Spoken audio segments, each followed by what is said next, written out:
Добар ден, ученици, добре дојдовте на часот по хемија за 8 оделение во училницата. Јас сум Фотинула Димчевска од Општинското основно училиште Ѓорѓе Апулевски од општина Аеродром, Скопје. На овој час ќе ја проследиме наставната единица проста супстанца или соединение. Од наставната тема прости супстанци, соединенија и смеси. Што ќе научиме на овој час? Ќе научиме да разликуваме проста супстанца од соединение, ќе научиме дека својствата на простите супстанци се разликуваат од оние на соединението и нивната градба. За таа цел да се потсетиме на начинот на добивање на соединение. На сликите е представена хемиската реакција на добивање на железо 2 сулфид од простите супстанци железо и сулфур. Земаме по една лажичка железни струганици и една лажичка сулфур, ги мешаме и добиваме смеса од железо и сулфур. Таа смеса ја гледаме на следната слика и ако до оваа смеса доближиме магнет, ние ќе можеме да ги оделиме супстанците една од друга, така што железото ќе биде привлечено од магнетот. Ова е потребно да го кажеме, за да можеме да ги споредиме својствата на супстанците што влегуваат во реакцијата со својствата на супстанцата што ќе се добие како резултат од таа реакција.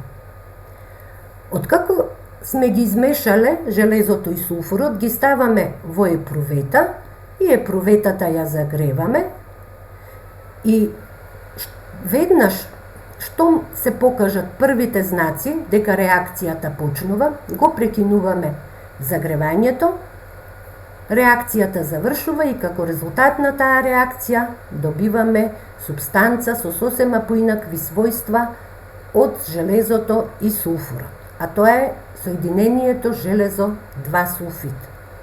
За да можеме да направиме споредба на својствата на простите супстанци сулфур и железо со својствата на соединението железо 2 сулфид, да ги разгледаме нивните физички својства.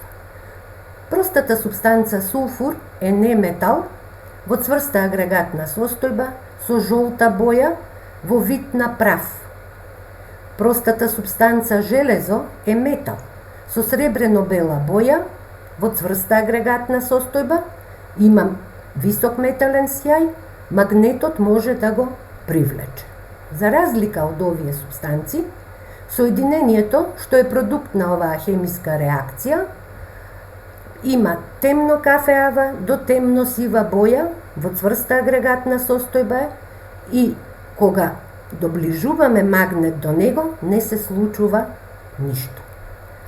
Оваа хемиска реакција можеме да ја прикажеме со текстуална равенка. Железо плюс сулфур се добива железо 2 сулфид. Или на сликата подолу прикажана преку атоми и молекули, односно атоми од сулфур се соединуваат со атоми од железо и се добива молекула од железо сулфид. За да можеме да си одговориме на прашањето дали соединенијата имаат исти својства со елементите од кои што се составени, ние ги разгледавме физичките својства на железото и сулфурот и ги споредивме со оние на железниот сулфид и дојдовме до заклучок дека својствата на соединенијата се разликуваат од својствата на простите супстанци кои влегуваат во составот на тие соединенија. Како можеме да ги препознаеме простите супстанци и соединенијата според името? Елементите и простите супстанци секогаш имаат име од еден збор. Например, водород, јаглерод, натриум. За разлика од нив, соединенијата најчесто имаат имиња составени од 2 збора. Како магнезиум оксид, калциум сулфид, меѓутоа тука имаме исклучок, некои соединенија имаат тривијални имиња, како например NaCl, тоа е сол, готварска сол, што ја користиме во секојдневната исхрана, а незиното хемиско име е натриум хлорид. За да ја видиме градбата на простите супстанции и соединенијата, да ги погледнеме следните квадратчиња со градбени единки представени на сликите. Во квадратчето 1 имаме атоми и сите атоми се еднакви, па затоа викаме дека тоа е проста супстанца изградена од еднакви атоми. На квадратчето број 2 представени се молекули составени од еднакви атоми.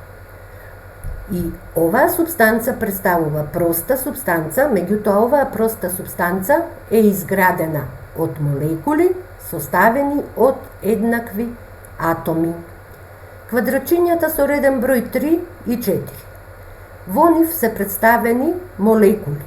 Меѓутоа молекулите и во едното и во другото квадратче се составени од различни атоми. Во квадратчето 3 троатомарна молекула составена од 3 атоми, во квадратчето 4 двоатомарна или диатомарна молекула составена од 2 атоми. Атомите и во едното и во другото квадратче се различни, па затоа викаме дека субстанците во квадратчето 3 и 4 представуваат соединенија.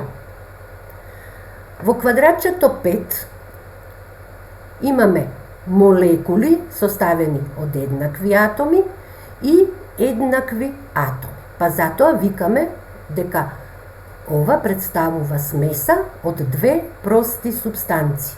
Во квадратчето 6 имаме два вида молекули составени од 3 атоми и молекули составени од 2 атоми и едниот вид и другиот вид молекула е изградена од различни атоми, па затоа викаме дека ова е смеса од две соединенија. Од кажаното можеме да заклучиме дека простите субстанции можат да бидат изградени од еднакви атоми или од молекули составени од еднакви атоми, а соединенијата се изградени од молекули составени од различни атоми или од формулни единки за кои ќе зборуваме во подоцнежните часови.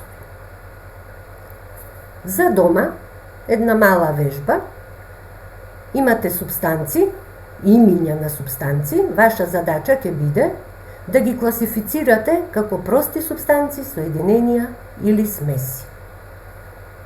Се надевам дека лесно ќе совладате оваа наставна единица, ви посакувам добро здравје и се гледаме во некоја друга училница.